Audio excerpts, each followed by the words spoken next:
Halo TPers, selamat datang pada mata kuliah Persepsi Desain Pesan. Perkenalkan, nama saya Kamila. Saya akan menjadi fasilitator kalian pada pembelajaran kali ini. Kalian tahu nggak sih apa itu persepsi? Yuk mari kita simak definisi persepsi menurut para ahli berikut ini.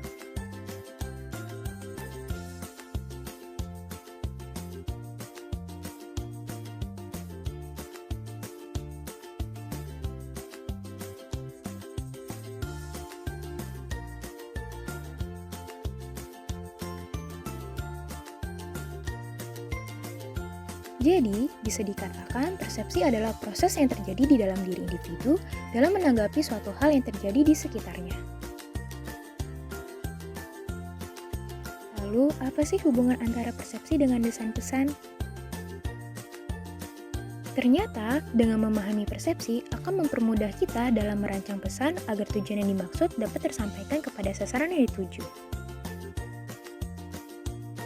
Terus, sepenting apa sih persepsi dengan desain pesan?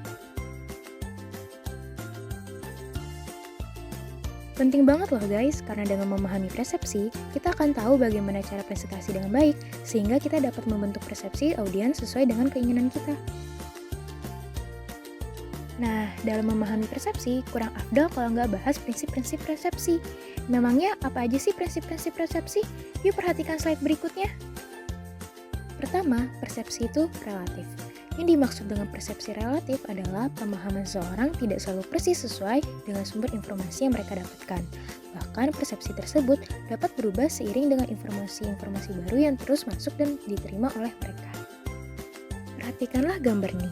Terdapat dua orang yang melihat dari arah berbeda menyimpulkan bahwa angka yang dilihatnya 6 dan 9. Inilah yang dimaksud dengan persepsi relatif. Kedua, persepsi itu selektif. Yang dimaksud dengan persepsi selektif adalah seseorang dapat memperhatikan beberapa rangsangan dari berbagai rangsangan yang diterima pada saat tertentu. Dan orang tersebut akan menerima rangsangan tergantung pada kemampuan dan pengalaman yang ia pelajari. Contohnya, pada gambar ini terdapat seorang siswa yang disuguhkan dua brand elektronik terkenal, tetapi siswa tersebut lebih tertarik pada satu di antaranya. Yang ketiga, persepsi memiliki tatanan. Yang dimaksud dengan persepsi memiliki tatanan adalah bagaimana cara seseorang menerima rangsangan dengan hubungan-hubungan yang jika rangsangan tersebut tidak lengkap, maka orang itu dapat melengkapi sendiri sehingga menjadi lengkap dan jelas. Contohnya, di gambar ini ada seorang anak yang dihadapkan pada potongan-potongan puzzle. Maka secara tidak langsung, dia akan menyusun potongan-potongan puzzle tersebut sehingga potongan tersebut dapat tersusun membentuk suatu pola yang jelas. Keempat, persepsi dipengaruhi harapan dan kesiapan.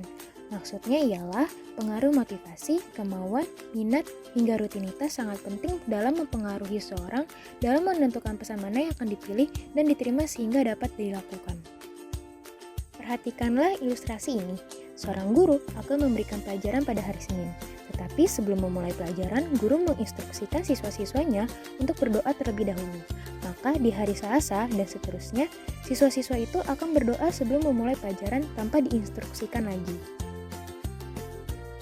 Yang terakhir, persepsi seorang atau kelompok dapat jauh berbeda dengan persepsi orang atau kelompok lainnya. Maksudnya adalah, perbedaan persepsi bisa saja terjadi antara individu atau kelompok satu dengan yang lainnya, meskipun kondisi dan perlakuannya sama. Hal ini dipengaruhi karena perbedaan serta karakteristik masing-masing individu atau kelompok tersebut.